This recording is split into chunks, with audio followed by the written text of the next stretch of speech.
옛날에도 그런 말이 있었어요. 주역은 정말 3대가 덕을 쌓지 않으면 접할 수 없는 학문이라고 그런 말이 있었는데, 주역은 어떤 그 종교적인 그런 느낌이 좀 강해요. 좀 나아가야 할 방향을 제시하고 이런 거에 관련되기 때문에 약간 종교적인 느낌이 있거든요. 근데 하락기수는 그거를 가장 주역의 어려운 문장을 가장 잘 녹여놨어요. 인생을 구체적으로 딱 봤을 때 이혼에 이렇게 쓰여있는 운세가 어디 있어요, 세상에. 오늘의 운세도 아니고. 근데 하락기수는 그걸 써놨거든요. 그렇죠?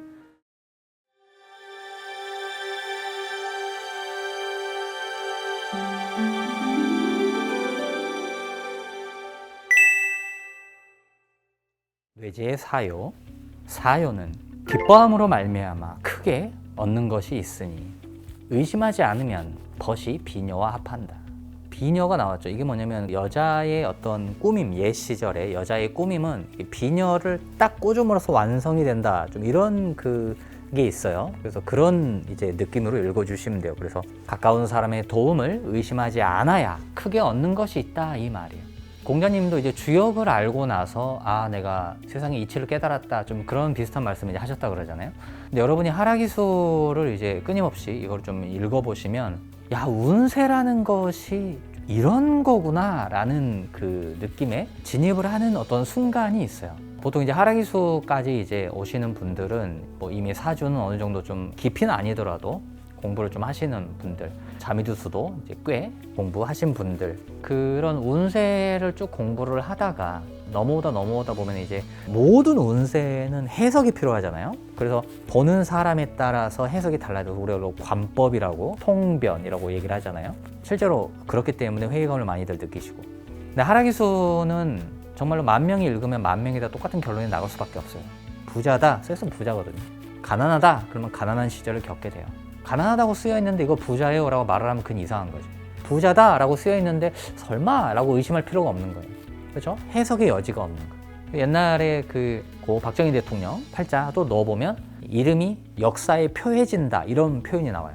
사실은 이제 그게 무엇이 있냐면은 그 어떤 우리나라의 이전 대통령 하셨던 분들보다 더 많이 어떤 논란의 중심에 계시잖아요. 그 정도로 이제 어떤 그분의 팔자 자체가 강력하기 때문에 역사에 표해진다, 표시가 된다 이거예요. 그래서 계속 사람들의 입에 오르내리게 된다, 이런 팔자이기 때문에 그런 거예요. 제가 러시아 푸틴, 지금 전쟁을 하고 계시는 러시아 푸틴 대통령, 그분의 또 제가 한 번씩 말씀을 드리죠. 그분이 전쟁을 일으킨 그 해에 하락에서 글귀를 딱 열면 그때에 다른 사람을 침범하여 범죄를 일으키고, 이런 말이 등장을 해요. 그러니까 거기에는 해석의 여지가 필요가 없는 거예요. 그러니까 뭐 우리가 사주를 보든 뭐 자미두수를 보든 또는 어떤 다른 수단에 의해서 뭘 보든 해석이 필요하거든요. 이건 이렇게 되고 저렇게 되고 해석이 필요한데 하락기수는 그냥 그럴 필요가 없는 거죠. 그러니까 논쟁의 여지가 없어요. 그래서 여러분이 이 공부를 하러 이제 하락기수까지 오시면, 제가 그런 얘기를 한 번씩 들은 적이 있어요. 개안이 되었다, 이런 표현을 제가 이제 들은 적이 있어요. 개안, 눈이 열렸다고. 다른 운세를 공부를 많이 하고 하락기수까지 오신 분들, 또는 하락기수에서부터 운세를 이제 접하기 시작하신 분들은 정말 큰 행운을 이제 갖게 되신 거고요. 왜냐면 운세가 이렇게 간단하다고? 무슨 오늘의 운세 쓰여있듯이 그냥 이렇게 문장으로 쓰여있는데 이걸 가지고 옛날에 막 왕이 전쟁을 일으키네, 도망을 가네, 그 다음에 전쟁을 하러 나갈 때 장군들이 이번에 전쟁을 할지 말지를 이렇게 결정을 했다고? 오늘의 운세처럼 그냥 문장으로 쓰여있는데 너무 이렇게 수월하게 운세가 읽히니까 재미있다는 그런 것도 있고, 그래서 여러분이 하락기수를 접했다는 것은 저는 정말로 큰 복을 얻으신 분이라고 생각을 합니다. 그래서 옛날에도 그런 말이 있었어요. 주역은 정말 3대가 덕을 쌓지 않으면 접할 수 없는 학문이라고 그런 말이 있었는데, 주역은 어떤 그 종교적인 그런 느낌이 좀 강해요. 좀 나아가야 할 방향을 제시하고 이런 거에 관련되기 때문에 약간 종교적인 느낌이 있거든요. 근데 하락기수는 그거를 가장 주역의 어려운 문장을 가장 잘 녹여놨어요. 인생을 구체적으로 딱 봤을 때 이혼에 이렇게 쓰여있는 운세가 어디 있어요, 세상에. 오늘의 운세도 아니고. 오늘 하락기수는 그걸 써놨거든요. 그렇죠? 외도해 라고 써놨어. 너 일생 동안 몇 명 만나, 다 써있어요. 이렇게 읽으면 돼요. 한자 찾아가면서 그냥 읽으면 돼요. 해석이 불필요하죠. 그래서 저는 하락기수를 이제 제가 이렇게 하고 있지만, 정말 여러분들이 하락기수를 접하면서 진짜 여기에서 어떤 인생의 그런 길라잡이, 큰 어떤 도움을 받으실 거라고 정말로 이제 의심하지 않습니다. 상전이 말하기를 기뻐함으로 말미암아 크게 얻음이 있으니 뜻이 크게 행해진다. 기쁘다 말이 계속 나오고 있어요. 자, 본문을 보죠. 이제 하락기수가 시작되는 겁니다. 이효는 무릇 기쁨에 이르는 공로가 있으니 기쁨을 보존하는 도를 보이라는 경우이다. 공로를 기쁘게 세웠으면 이제 그것을 지켜야 되겠죠. 그런 말이에요. 자, 협자를 보죠.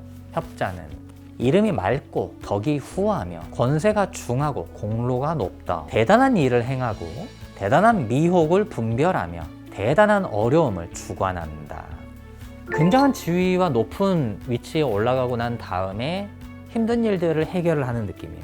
빨리 이름이 나서 빨리 높은 자리에 올라갔는데 그 다음부터 그거를 이렇게 재밌게 누려야 되는데 자꾸 해결해야 될 큰 사건들이 일어나는 거예요. 대단한 어려움을 주관한다. 이런 표현이 나오면 예를 들어 이제 그런 거 요즘 유튜브에 보시면 이게 탈북하신 분들이 유튜브가 많이 있잖아요. 아 진짜 이게 사람의 애국심이 생깁니다. 약간 그런 느낌이에요. 뭐냐면 대단한 어려움을 주관한다. 그 어려운 곳에 있지만 내 자신을 주체적으로 일으켜서 그 나라를 탈출해 나왔다. 약간 이런 느낌이 이제 이 문장에 있는 거예요. 대단한 지위에 올라가고 하지만 굉장한 힘든 일들이 딸려오는데 그거를 잘 해결한다. 자, 대단한 의심, 미혹, 큰 의심을 분별한다, 결단한다 이거거든요. 이거는 잘라서 나눈다. 그건 이거 뭐냐면 이혼한다도 돼요. 의체증, 의부증 이런 것들이 생길 수도 있고 굉장히 높은 지에 올라가서 대단한 분 이렇게 소문이 나고 하는데 그러고 나면 힘든 일을 해결을 해야 되는 그런 느낌들이 있습니다.